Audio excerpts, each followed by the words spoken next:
வணக்கம். நீங்கள் இணைந்திருப்பது இலங்கையின் முதற்தர செய்தி வழங்குனர் நியூஸ் ஃபர்ஸ்டின் மதிய நேர பிரதான செய்தி அறிக்கைகளுடன். கொழும்பில் அமைந்துள்ள நியூஸ் ஃபர்ஸ்டின் பிரதான தலைமையகத்திலிருந்து உங்களை சந்திக்கும் நான் ஜூடின் சிந்துஜன். விரிவான செய்திகளுக்கு செல்லும் முன்னர் முதலில் தலைப்புச் செய்திகள். கந்தளாய் பகுதியில் சுமார் 15,000 போலி வாக்குச்சீட்டுகள் கைப்பற்றப்பட்டமை தொடர்பில் கைதான சந்தேக நபர் விளக்கமறியலில். கட்சியின் தலைவர் இன்று ஸ்ரீலங்கா சுதந்திர கட்சியின் மத்திய செயற்குழுவை கூட்டுவதற்கு விதிக்கப்பட்ட தடை உத்தரவு மீண்டும் நீடிப்பு. கொழும்பு விளக்கமறியல் சிறைச்சாலையின் மேற்பார்வையாளருக்கு உடன் அமலுக்கு வரும் வகையில் இடமாற்றம். ஹேட்டன் ஆற்றிரி தோட்டத்தில் குளவிக்கொட்டுக்கு இலக்கான 8 தொழிலாளர்கள் வைத்தியசாலையில் அனுமதி. தொடர்வது விரிவான செய்திகள். கட்சியின் தலைவர் இன்று ஸ்ரீலங்கா சுதந்திர கட்சியின் மத்திய செயற்குழுவை கூட்டுவதற்கு நீதிமன்றத்தினால் விதிக்கப்பட்டிருந்த தடை உத்தரவு மீண்டும் நீடிக்கப்பட்டுள்ளது. கொழும்பு மாவட்ட நீதிபதி ஹர்ஷ சேதுங்க முன்னிலையில் குறித்த முறைப்பாடு விசாரணைக்கு எடுத்துக் கொள்ளப்பட்ட சந்தர்ப்பத்தில் இந்த வழக்கு விசாரணை எதிர்வரும் 24ஆம் தேதி வரை ஒத்திவைக்கப்பட்டுள்ளது. ஸ்ரீலங்கா சுதந்திர கட்சியின் கொழும்பு மாவட்ட வேட்பாளர் பிரசங்க சோலங்கராட்சியினால் குறித்த முறைப்பாடு தாக்கல் செய்யப்பட்டிருந்தது. கட்சியின் யாப்பிற்கு அமைய மத்திய செயற்குழுவை கூட்டுவதற்கு கட்சித் தலைவருக்கு மாத்திரமே உரித்துள்ளதாக அந்த முறைப்பாட்டில் குறிப்பிடப்பட்டிருந்தது. கட்சியின் விதிமுறைக்கு மாறாக சிலர் செயற்பட முயற்சிப்பதாகவும் பிரசங்க சோலங்கராட்சி முன்வைத்துள்ள முறைப்பாட்டில் சுட்டிக்காட்டப்பட்டுள்ளது. கொழும்பு விளக்கமறியல் சிறைச்சாலையின் மேற்பார்வையாளருக்கு உடன் அமலுக்கு வரும் வகையில் இடமாற்றம் வழங்கப்பட்டுள்ளது. சிறைச்சாலையில் தடுத்து வைக்கப்பட்டுள்ள பாதாள உலக கோஷ்டியினர் கொழும்பு உள்ளிட்ட நாட்டின் பல பகுதிகளிலும் இடம்பெறும் பல்வேறு சம்பவங்களுடன் தொடர்பு படக்கூடும் என்பதற்காக பாதுகாப்பு நடவடிக்கைகள் தீவிரப்படுத்தியுள்ளதாக சிறைச்சாலைகள் ஆணையாளர் நாயகம் குறிப்பிட்டுள்ளார். குறிப்பாக கொழும்பு சிறைச்சாலையில் தடுத்து வைக்கப்பட்டுள்ள தெமட்டகொட ஷமிந்த என்ற பாதாள உலக கோஷ்டி உறுப்பினரிடமிருந்து கையடக்க தொலைபேசி ஒன்று பறிமுதல் செய்யப்பட்டதை அடுத்து சிறைச்சாலையின் பாதுகாப்பு பலப்படுத்தப்பட்டுள்ளதாகவும் அவர் குறிப்பிட்டார். அதற்கமைய கொழும்பு விளக்கமறியல் மேற்பார்வையாளருக்கு உடன் அமலுக்கு வரும் வகையில் இடமாற்றம் வழங்கப்பட்டுள்ளதாக சிறைச்சாலை ஆணையாளர் நாயகம் ரோஹன புஷ்பகுமார் சுட்டிக்காட்டியுள்ளார். திருகோணமலை கந்தளாய் பகுதியில் சுமார் 15,000 போலி வாக்குச்சீட்டுகள் மீட்கப்பட்டுள்ளன. கந்தளாய் பகுதியில் உள்ள வர்த்தக நிலையம் ஒன்றிலிருந்து குறித்த வாக்குச்சீட்டுகள் மீட்கப்பட்டதாக போலீஸ் ஊடக பேச்சாளர் உதவி போலீஸ் அத்தியட்சகர் ருவன் குணசேகர குறிப்பிட்டுள்ளார். வாக்குச்சீட்டை ஒத்த வடிவில் வடிவமைக்கப்பட்டு பிரதான அரசியல் கட்சியொன்றின் திருகோணமலை வேட்பாளர் ஒருவருக்கு புள்ளடியிடப்பட்ட வாக்குச்சீட்டுகளை இவ்வாறு கைப்பற்றப்பட்டுள்ளன. சம்பவம் தொடர்பில் சந்தேக நபர் ஒருவர் கைது செய்யப்பட்டு நீதிமன்றத்தில் ஆஜர்படுத்தப்பட்டதை அடுத்து எதிர்வரும் 14ஆம் தேதி வரை அவர் விளக்கமறியலில் வைக்கப்பட்டுள்ளார். போலி வாக்குச்சீட்டுகள் கைப்பற்றப்பட்டமை தொடர்பில் கந்தளாய் போலீசார் விசாரணைகளை மேற்கொண்டு வருகின்றனர். இதேவேளை பதுளை உவா பரணகம லக்கிலாண்ட் தோட்டத்தில் வர்த்தக நிலையம் ஒன்றுக்குள் இருந்து ஒரு தொகை வாக்காளர் அட்டைகள் மீட்கப்பட்டுள்ளன. குறித்த பகுதியில் நேற்று மாலை மேற்கொள்ளப்பட்ட சுற்றி வளைப்பை அடுத்து சம்பவம் தொடர்பில் சந்தேக நபர் ஒருவர் கைது செய்யப்பட்டுள்ளதாக போலீசார் தெரிவித்தனர். குறித்த வர்த்தக நிலையத்திற்குள் இருந்து 188 உத்தியோகபூர்வ வாக்காளர் அட்டைகளும் வேட்பாளர் பெயர் அடங்கிய 36 வாக்குச்சீட்டுகளும் கைப்பற்றப்பட்டுள்ளதாக போலீசார் குறிப்பிட்டனர். சந்தேக நபரை வெளிமடை நீதவான் நீதிமன்றத்தில் இன்று ஆஜர்படுத்த நடவடிக்கை எடுக்கப்பட்டுள்ளது. உவா பரணகம போலீசார் சம்பவம் தொடர்பில் விசாரணைகளை மேற்கொண்டு வருகின்றனர். எதிர்வரும் பொதுத் தேர்தலுக்கான உத்தியோகபூர்வ வாக்காளர் அட்டை விநியோகத்திற்கான விசேட தினமாக நாளை மறுதினம் அறிவிக்கப்பட்டுள்ளது. எதிர்வரும் 10ஆம் தேதி வரை வாக்காளர் அட்டை விநியோகம் முன்னெடுக்கப்படும் என மேலதிக தேர்தல் ஆணையாளர் MM முகமது குறிப்பிடுகின்றார்.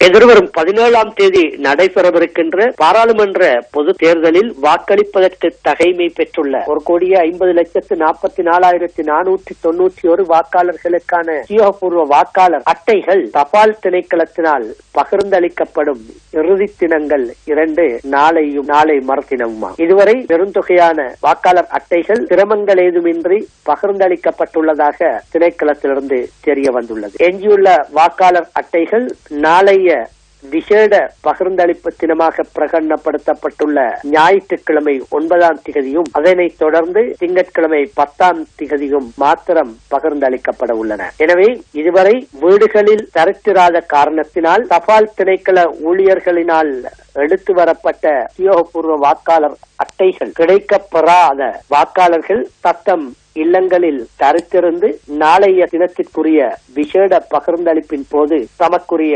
வாக்காளர் அட்டைகளை பெற்றுக் கொள்ளுமாறு கேட்டுக் கொள்ளப்படுகிறார்.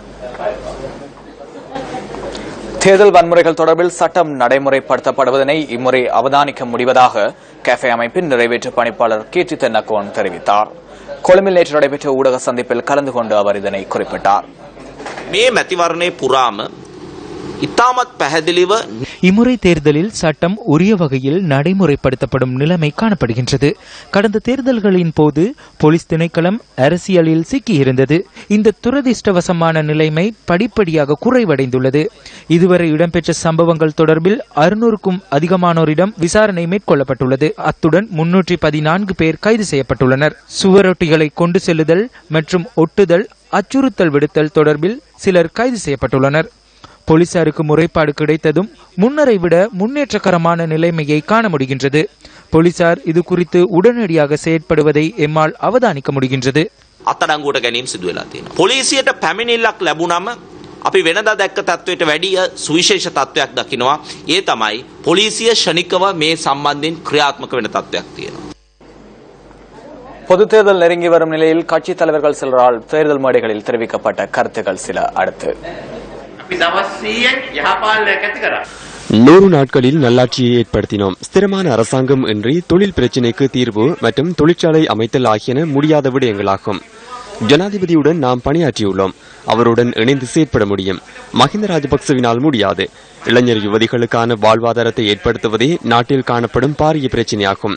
மஹிந்த ராஜபக்சவை ஆட்சிக்கு கொண்டு வருவதல்ல.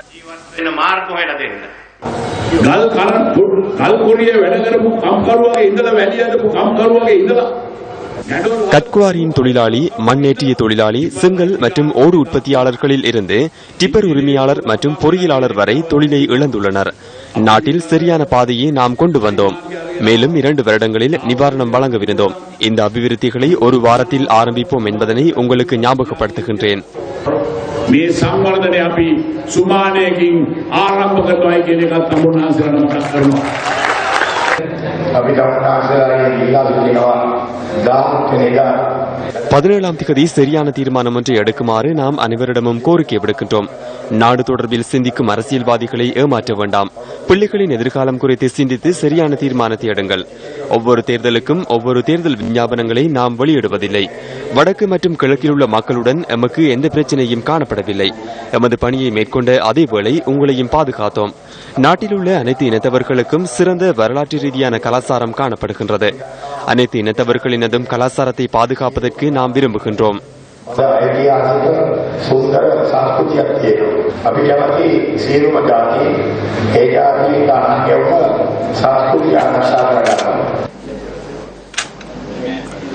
தகுதியானவர்களுக்கு வாக்களிக்க வேண்டியதன் அவசியம் தொடர்பில் மக்கள் மத்தியில் விழிப்புணர்வை ஏற்படுத்தும் சிந்தியுங்கள் திட்டத்தின் 7வது நாள் இன்றாகும். சக்தி, சிரச, நியூஸ் ஃபர்ஸ்ட் மற்றும் கஃபே அமைப்பு ஆகியன இணைந்து நாடளாவிய ரீதியில் இந்த விழிப்புணர்வு திட்டத்தை முன்னெடுத்து வருகின்றன.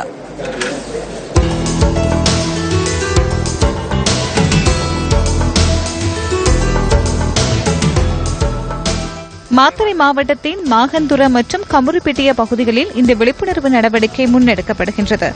ஊழலற்ற சட்டத்தை மதிக்கும் நபர்களுக்கு வாக்களித்தல் தொடர்பான கையெழுத்து பெறும் நடவடிக்கையிலும் மக்கள் ஆர்வத்துடன் கலந்து கொண்டனர். சக்தி, சிரச, நியூஸ் ஃபர்ஸ்ட் மற்றும் கஃபே அமைப்பு ஆகியன இணைந்து முன்னெடுக்கும் இந்த நடவடிக்கையில் மாக்கந்துர மக்களை தெளிவுபடுத்தும் வகையில் கையேடுகள் விநியோகிக்கப்பட்டன. புகழ்வெள்ள பகுதியில் இன்று பிற்பகல் விழிப்புணர்வு நடவடிக்கை முன்னெடுக்கப்பட உள்ளது.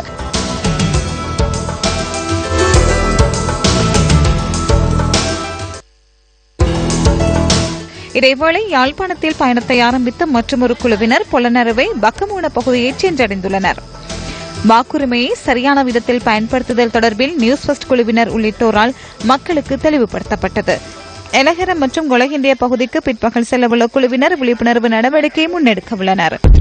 பொருத்தமான பிரதிநிதிகளை தெரிவு செய்வதன் மூலம் வளமான எதிர்காலத்தையும் வளமான நாட்டையும் கட்டியெழுப்பும் நோக்குடன் கஃபே அமைப்புடன் இணைந்து சக்தி, சிரச, நியூஸ் ஃபர்ஸ்ட் இணைந்து முன்னெடுத்து வருகின்ற நாடு தழுவிய ரீதியிலான விழிப்புணர்வு சிந்தியுங்கள் செயற்திட்டத்தின் 7ஆம் கட்ட நடவடிக்கைகள் இன்று பொலனறுவை மாவட்டத்திலே முன்னெடுக்கப்பட்டுள்ளன. அந்த வகையிலே இன்று காலை பக்கமுன்ன பகுதியில் ஆரம்பிக்கப்பட்ட எமது விழிப்புணர்வு நடவடிக்கையானது தற்பொழுது எலஹர பகுதியிலே இடம்பெற்று வருகின்றது. இதனைத் தொடர்ந்து இன்று பிற்பகல் நாங்கள் பொலனறுவை நகர் பகுதியிலே எமது செயற்திட்டத்தினை முன்னெடுக்க இருக்கின்றோம். எங்களுடைய இந்த செயற்திட்ட நடவடிக்கையின் போது மக்களுக்கு வாக்களிக்க வேண்டிய அவசியத்தையும் அதே நேரம் பொருத்தமானவர்களை பாராளுமன்றத்திற்கு தெரிவு செய்ய வேண்டிய தேவையினையும் நாங்கள் எமது மக்களுக்கு வலியுறுத்தி வருகின்றோம். செய்திகளுக்காக எலஹர பகுதியிலிருந்து துரைசிங்கம், நிரோஷன்.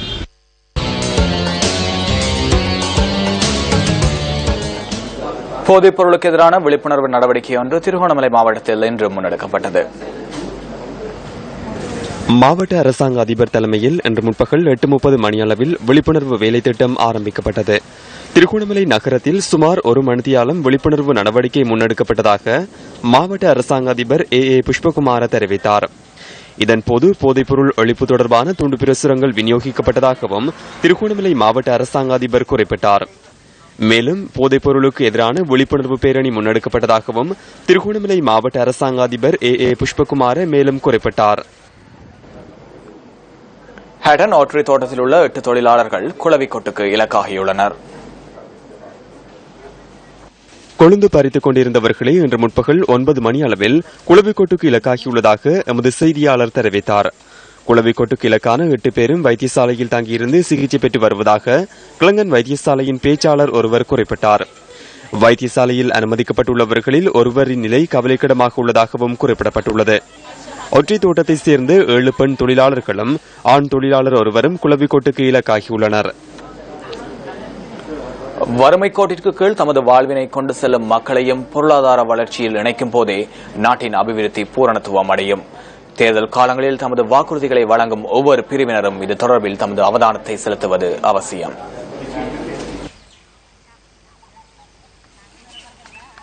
மட்டக்களப்பு மாவட்டத்தின் பின்தங்கிய பிரதேசமான கச்சேனை கிராமமே இது.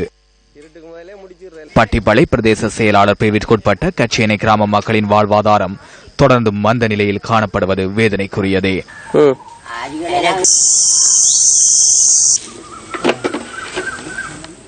அடிப்படை வசதிகளை கூட பூர்த்தி செய்யப்படாமல் பல்வேறு இன்னல்களை எதிர்நோக்குவதாக இந்த பகுதி மக்கள் விசனம் தெரிவிக்கின்றனர். தண்ணி இல்ல, வாகன வரி ஒன்றும் இல்ல, கரண்ட் வெளிச்சங்களுக்கு எடுக்கிறது கையில கரியில முதலாக நாங்கள் பெரிய கைட்டமாக கைட்டப்படுறோம். பிள்ளைகளும் நாங்களும் பிள்ளையார் வந்து கிளாமப்பட்டா பந்தம் கொளுத்தி திரத்தி குயண்டு குறை காட்டி தான் நாங்கள் இரவையில உறங்கி கொண்டு வரோம். எல்லாத்தாலையும் பெரிய கைட்டு நிலையாக கிடக்கும் எங்களுக்கு. சரி, ஒரு இது வரமப்பட்ட வீடு தான். ஒழுங்கான ரோட்டு வசதி குறைவு, பஸ் வாகனங்கள் குறைவு, இணக்கமான தண்ணி கஷ்டம் குறைவு. தண்ணியெல்லாம் கஷ்டம் கூட. இப்ப இந்த 9ஆம் மாசத்துல இருந்து நாங்க விட இருந்து கனராட்சியம் போகணும் தண்ணிக்கு குடிக்கிறதுக்கு தண்ணியால எல்லாம் கஷ்டம். ஆடு மாடுக்கு முழுதுக்கும் தண்ணியெல்லாம் கஷ்டம் கிடக்கு. வேற இதுதான் கஷ்டம். வேற இது வாகன பிரச்சனை உண்டு, அது கஷ்டம். இங்கு வசிக்கும் சுமார் 200 குடும்பங்கள் யுத்தத்தினால் பாதிக்கப்பட்ட நிலையில் இங்கு மீள குடியேறியுள்ளனர். எங்களுக்கு ஒன்றும் கிடைக்கல. அரசாங்கம் தான். நாங்க யுத்தத்தால இடம்பெயர்ந்து இப்படி ஓடி போய் அம்பலாந்துறை பாதையால் அக்கறைப்பட்டு போய் கிராங்குளத்துலாம் கிடந்த நாங்க கிடந்து வார ஓதும் கிட சாமான் சொத்து மத்து முழுதுங்க அழிஞ்சு ஒன்றும் இல்லை. குடிநீர் வசதி, மலசலக்கூட வசதி, போக்குவரத்து வசதி, தங்குமிட வசதி என அடிப்படை வசதிகள் அனைத்திலும் இம்மக்கள் கேள்விகளையே எதிர்நோக்கி வாழ வேண்டியுள்ளமை கவலைக்குரியதே. வழங்கப்பட்ட வாக்குறுதிகள் தொடர்ந்தும் வாக்குறுதிகளாகவே உள்ள நிலையில் எப்போது தமது உரிமைகள் தொடர்பில் பதில் கிடைக்கும் என இம்மக்கள் கோரிக்கை விடுக்கின்றனர். தொடர்வது விளையாட்டுச் செய்தி. உலகக்கிண்ண வலைப்பந்தாட்ட போட்டியின் முதல் போட்டியில் சிங்கப்பூர் அணியுடன் நடைபெற்ற போட்டியில் இலங்கை அணி தோல்வியடைந்துள்ளது. ஆஸ்திரேலியாவின் சிட்னி நகரில் நடைபெற்று வரும் உலகக்கிண்ண வலைப்பந்தாட்ட போட்டியில் 16 நாடுகள் பங்கேற்கின்றன.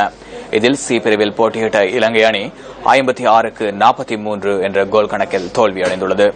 நாளை சி பிரிவில் உள்ள மலாவி அணியை இலங்கை அணி எதிர்த்தாடுகின்றமை குறிப்பிடத்தக்கது.